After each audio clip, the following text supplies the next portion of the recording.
They're pessimistic, let's be realistic. When Queso's spitting, man, he always hitting. I'm Scottie Pippen against the Pistons. Too proficient, they flopping, flipping, Larissa Pippen. What is Sikhism? Now this video is made possible thanks to Audible. Oh, we're gonna skip past that. This is a highly requested video by y'all. You know I'm a man of the people, not above but equal. You asked for it, I'm gonna bring it to you. Now, here we go.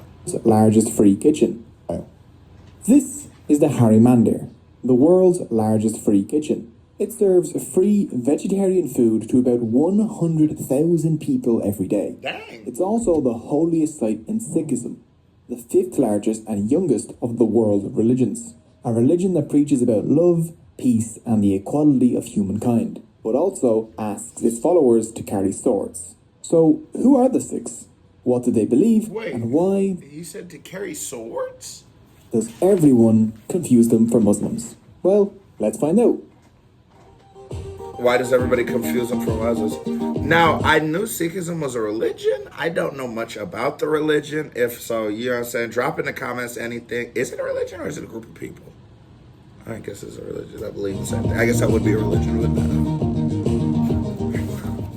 Sikhism originated in the Punjab area of India and Pakistan 500 years ago. The Punjab, the land of 5 rivers, is one of the most historically and culturally dense areas on Earth. This was the home of one of the world's earliest civilizations, the Indus Valley Civilization. Persians, Greeks, Central Asians, Mughals, the British, and others have all invaded here. I meant Mughals. Mughals invaded here. Hinduism, Buddhism, Islam... Okay, so, you know, I'm over here learning. You know, I usually react to music, but to be honest, this is usually the kind of stuff I'm watching on YouTube anyway, so this works for me. But what is a Mongols? I'm going to need some explanation. Usually I Google this, but what is that? Should I Google it? Let's Google it. What is it? How did he spell it? Mughal. Mughals. Because at first I thought he said mongrels, and I said, what? Mongols. The Mughal Empire was an early modern Islamic empire that controlled much of South Asia. Okay. See, Queso over here learning. Look at us. Mughals invaded here. Hinduism, Buddhism, Islam, Jainism, and a handful of other faiths have all left their mark on the region. The diverse culture of the Punjab has heavily influenced the Sikhs. Today, there are about 25 million Sikhs. They make up about 2% of India's population, but about 60% of the Punjabs. The Sikh diaspora is spread out across the world, with concentrations in the UK, Canada, the US, East Africa. Come on with the ads. Canada. I didn't fit in this. Yeah, and Malaysia. Sikhs, interestingly enough, make up about 1.5% of Canada's population, which is second only to India. The word Sikh means learner. Sikhs call their religion Sikhi, Gursikhi, and Gurmat. You can't really understand the Sikhs without understanding their relationship with gurus. The word guru means a teacher or spiritual guide. The guru teaches and the Sikh learns. The Sikhs follow the teachings of 10 succeeding gurus that have shaped Sikhism. The first and most important guru is Guru Nanak, the founder of Sikhism. Born in 1469 CE near what is today Lahore, Pakistan. Nanak was seen as special even as a child. As a baby, he was said to have had the laugh of an adult man. Here comes the bird. As a teenager, he preferred to listen to Hindu saints and Sufi Muslim preachers rather than his own parents. As an adult, Nanak would settle in Sultanpur, where he worked for the government. The actions of his fellow government officials and the rich and powerful disgusted him as they exploited ordinary working people, and he hated the caste divisions that he saw all around him. One day, while bathing in a river near Sultanpur... I'm sort of in the lost on how the caste system works. I get it on like a really fun, like just a base level, but I don't really quite understand it. I don't understand it well enough to have a like educated opinion, and I feel like you should never just make opinions based off of what you sort of kind of feel like you know. For Nanak had a miraculous experience. He was swept up into God's court where God spoke to him. Nanak reappeared 3 days later, declaring, "There is no Hindu and there is no Muslim. There was only God." This was a message inspired by his experience with God. one that spoke in favour of the equality of humankind and against caste, ethnic and religious divisions. Nanak would later say, "Accept all humans as your equals and let them be your only sect."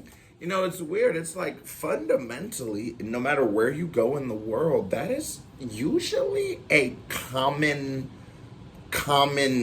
theme, right? That's given, like, you know, the golden rule or whatever it be. There's other like religious groups, and yet we so struggle with it.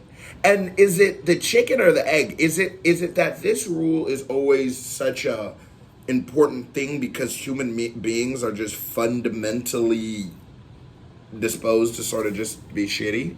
You know? Like, how does everyone, no matter what religion, there's like that rule, like, bro, just be a good person for goodness sake. You know what I mean? Say, accept all humans as your equals and let them be your only sect. 9 human gurus followed Nanak, all preaching the same message of one God and the equality of humankind. 2 fundamental events that shaped Sikh history was the martyrdom of 2 gurus. The first was the 5th guru, Guru Arjan, who was roasted alive by the Mughal Emperor Jahangir. The next martyr will be the 9th guru. Wait, did they say he was roasted alive? What year was this? There was roasting alive?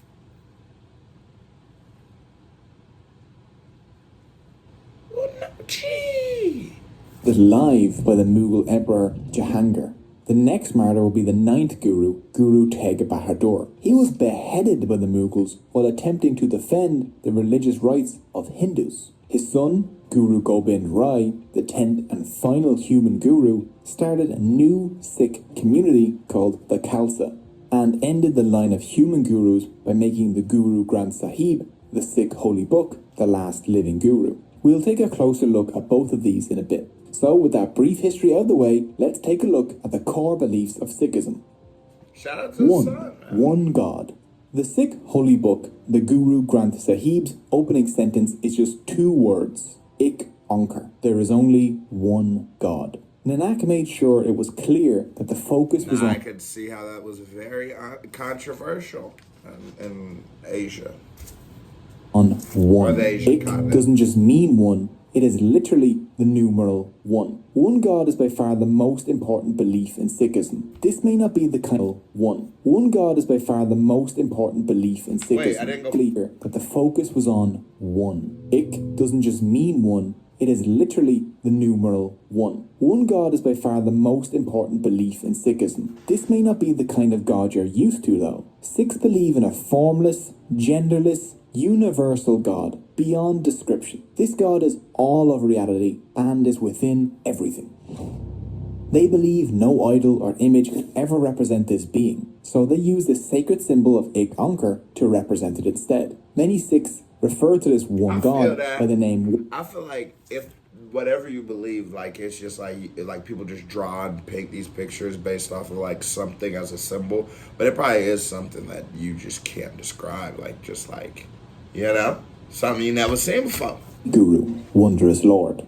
Guru Nanak and his followers constantly emphasized that this one could be understood in many different ways. No religion had a monopoly on the truth. Nanak's one could be known as Vishnu, Allah, the Tao, Yahweh, the algorithm, or any other name or belief. There was no need to fight over whose God was the true God, as they were all the same one. Recognize all mankind, whether Muslim or Hindu, as one. The same God is the creator. Before I just get us kicked off YouTube, how do y'all feel about that? You think like every religion has actually just been describing the same entity? For sure of all. Not Recognize answering that no question. distinctions among them. The temple and the mosque are the same, so are Hindu worship and Muslim prayer. Human beings are all one. Guru Gobind Singh. The lack of a gender for this one God means that there is no difference between men and women in Sikhism. Sikhism was among the first major world religions to make the radical suggestion that maybe, just maybe, women are people too. Women in Sikhism have fought battles, led religious services, and even acted as... Look at them being all forward thinking and whatnot. There you go. Can I get a KBD award for Sikhism? Come on. Y'all, look at y'all pioneering this. Some of the longest reigning leaders of the entire community. Sikhism isn't based on doing things to get into some heaven or hell. Hell is just life on earth, which your soul is constantly reborn into after you die, which is a pretty dark. Wow. If you look up Igbo cosmetology, you know, I can pull. It's crazy to me always, though, like what I was saying about like the idea of treating people, or whatever the rule was before the golden rule, right? It's crazy how many religions also believe in that theory too, on reincarnation and just the thought of reincarnation, but that the actual, when you finally make it out, is you stop the cycle of reincarnation, or you no longer have to be reincarnated, because a lot of people believe that like there's still something you have left on earth to be done that your soul keeps reincarnating to do. That's what some people do. We're about to figure out what Sikhism believes. You see, Sikhs believe in reincarnation and karma, similar to Buddhists, Hindus, and Jains. But Sikhs believe that karma is modified by God, as in, karma might decide what life you're born into, but God makes sure that anyone can become a good person in their lifetime if they try. The goal of Sikh life is to break free from the cycle of rebirth by merging your soul back into God's soul. One does this by realizing that you are already a part of God. You just need to let go of your ego. When your soul remerges back into God's, this is called mukti, which is similar to Hinduism's moksha and means liberation. When you remerge, your soul is released from the cycle of rebirth and death and becomes infinite, timeless, That just gave me some chills. And blissful. This is the closest, and death, and becomes infinite, timeless, and blissful. This is the closest thing Sikhs have to heaven. Remember the 90s? No, I don't want to add Canada. I don't want to add right now. This is getting good. 2. Maya. Sikhs believe that God is and created reality. But we forget this because humans are distracted by illusion or Maya, which is anything that takes your mind off God. Maya keeps people trapped in the cycle of rebirth and death. Guru Nanak thought that Maya built a wall between people and God. The wall of Maya is built with the 5 thieves: lust, anger, greed, attachment, and pride. It is the duty of all Sikhs to avoid these thieves. The 5 thieves are caused by how mai, literally I, myself. How mai makes people say, I am this, I am that, and it separates you from others, which blocks you from realizing your oneness with God. This ego causes people to live only for themselves, to spew negativity, and to crave power and wealth. Such a person is called munmukh, facing towards desires. Guru Nanak saw the world's problems as the negative effects of ego. Hindu versus Muslim, Israeli versus Palestinian, sitting down wipers versus standing up wipers. And that's true. I think ego and pride and greed is the cause of every problem ever.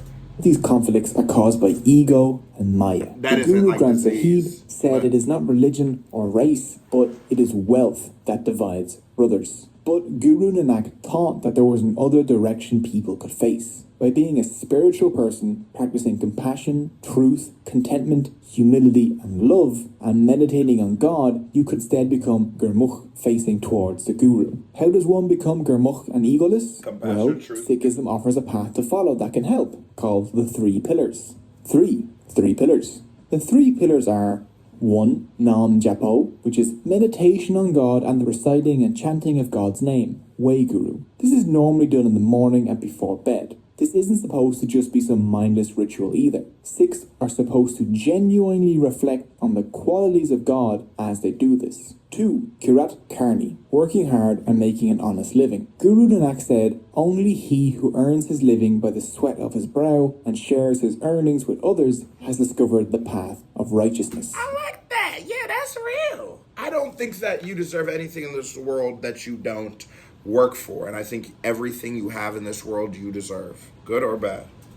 3. 1. Chakna. This is sharing the fruits of your labor with others, providing free food and donating to the community. The Sikh tradition of a communal meal or langar at the gurdwaras is a part of Wand Chakna. The langar or communal free kitchen inside of a Sikh gurdwara, which is their equivalent of a mosque or church, is open to all who visit, regardless of caste, faith or gender. These serve vegetarian food to all, not because Sikhs have to be vegetarian, but simply because that means all people of all diets can partake. So if you want to taste typical Punjabi food, just go visit a Gurdwara. In Guru Nanak's time, the idea of different castes sitting together on the floor and eating side by side was a revolutionary act. Famously, the Mughal That's very forward thinking.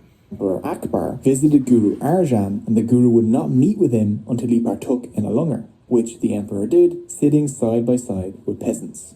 Guru Nanak claimed an enlightened person are those who view everyone equally, like the heir touching the king and beggar alike. Another vital part of Sikhism that isn't one of the three pillars is seva, which is selfless service. Through service to their community, Sikhs can become more humble and overcome their ego. Seva can include cleaning up the Gurdwara, preparing food, or cleaning dishes in the langar, or it can include volunteering, building things for your community, or subscribing and ringing the notification bell on educational YouTube channels. What's his name? What is this YouTube channel? Cogito. Shout out to Cogito. Remembering God's name, honest work, and sharing, along with selfless service and avoiding the 5 thieves, a person can rid themselves of egoism and be released from the cycle of rebirth and death. 4. The Khalsa. Guru Gobind Rai was the son of the 9th Guru, Teg Bahadur, who was beheaded by the Mughals and his body was abandoned by his Sikh entourage. They fled easily because no one could recognize them. So, Guru Gobind decided to give Sikhs a distinct look from now on so that they would always be compelled to uphold Sikh values.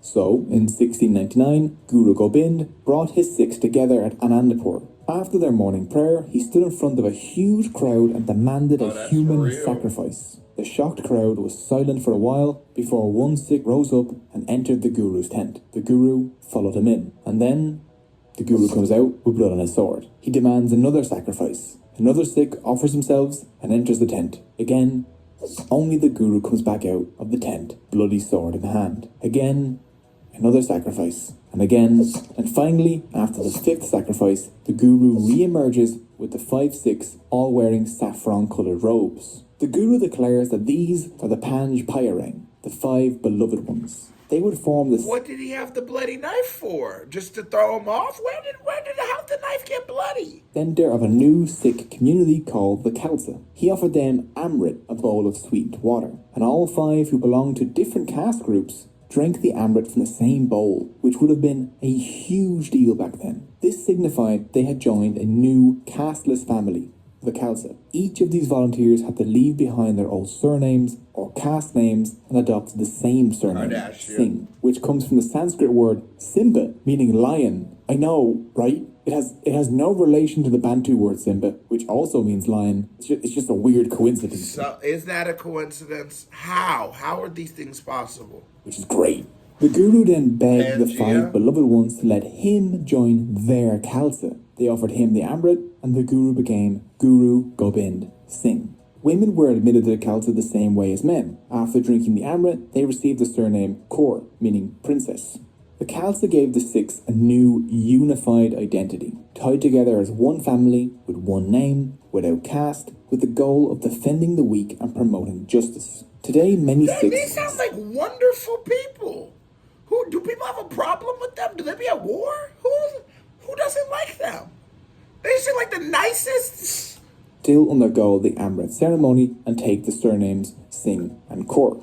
The Khalsa were also given new rules to follow, which included the wearing of the Panj Kakar, or the 5 Ks. The first was Kes, which is uncut hair to represent discipline. The second was a Karga, a small comb in the hair. The third was a Kirpan, a sword to uphold justice and protect the weak, which is nowadays usually a small sword. It is importantly not an offensive weapon, and the Sikh Code of Conduct claims it can only be used to destroy tyrants and oppressors. It must not be used for anything else. The fourth is kakahira, kind of loose-fitting boxer shorts to represent sexual restraint. And the fifth is kara, a steel bracelet. Its circular shape represents the infinity of God. Interestingly, the turban is not one of the 5 Ks. Instead, it's worn to cover the Sikh's long, uncut hair, the kes. Turbans have become essential to Sikh identity and hold very special significance to them. Chances are, if you see someone wearing a turban, the vast majority of the time, that person will be a Sikh, not a Muslim. Oh. If you've been I injured didn't know in a that. car Do they, like, in modern day, do Sikhs get, like, haircuts still? Do y'all? Let me know if you're a Sikh in there. Or Sikh. 5. The Guru Granth Sahib. The Guru Granth Sahib is the holy book of the Sikhs. It contains the teachings of the Gurus and acts as a spiritual guide for Sikhs around the world. It is probably one of the only holy books that contains not only the writings of the religion's founders written by themselves rather than after their death, but also the writing of people from other religions. The writings of Muslims and Hindus can be found throughout, along with references to Judaism, Buddhism, and Christianity. Before his death in 1708, the 10th Guru, Guru Gobind Singh, ended the line of human gurus by bestowing guruship on the Adi Granth, turning it into the Guru Granth Sahib, making it similar to both 1700s. the Bible and Quran and a living prophet at the same time. To break down the name, the word Guru means Guru, Granth means book, and Sahib means Lord. Since that moment, the Guru Granth Sahib has been revered as the current living Guru. It is treated with extreme respect and care. Oddly enough, the Granth is not only read, but sung. It's made up of thousands of hymns. Sikhs don't have mass or service, but a kirtan, meaning communal singing. Normally, these are set to classical Indian music. That's dope. That's like Sikhs, Kanye Sunday service. Sikhs gather at gurdwaras, a word meaning doorway to the Guru. A gurdwara is only a gurdwara because it has a copy of the Guru Granth Sahib in it. Men and women of all castes and social standing gather there to join in prayer, singing and eating. This is where you'll find the langar. Anyone can visit a gurdwara and partake in the service and meal. You only need to follow basic etiquette. Cover your head, remove your shoes, wash your hands as you enter, and do your best not to bring any drugs or tobacco inside. The most important gurdwara in the world is the Just Harmandir. don't chew with your mouth open, none of that stuff that nobody likes. Be a good time, be a nice guest. The temple in Amritsar, India. In 1604, Guru Arjan completed work on the Golden Temple and had the Guru Granth Sahib installed inside it. As a gesture of religious tolerance, Guru Arjan invited the Muslim Mian Mir to lay the foundation stone of the Golden Temple. The temple has 4 doors opening on all 4 sides to show the openness to all cultures and peoples. But on the inside, only 1 door leads to the inner sanctum, indicating that all paths and beliefs eventually lead to the one God. The Golden Temple is the most visited place in the world, with around 6 million visitors each year. The langar at the Golden Temple serves a free meal to about 100,000 people each day, making it the world's largest free-serving kitchen, all run and staffed by volunteers. And the waiting list to volunteer in the Golden Temple has hundreds of thousands of names on it. The people on that list will be waiting for a long time. A good way for them to pass the time productively would be to listen to audiobooks over on Audible. While researching this video, I listened to Almost got me with the ad. Hour books into your gym. The book D.I.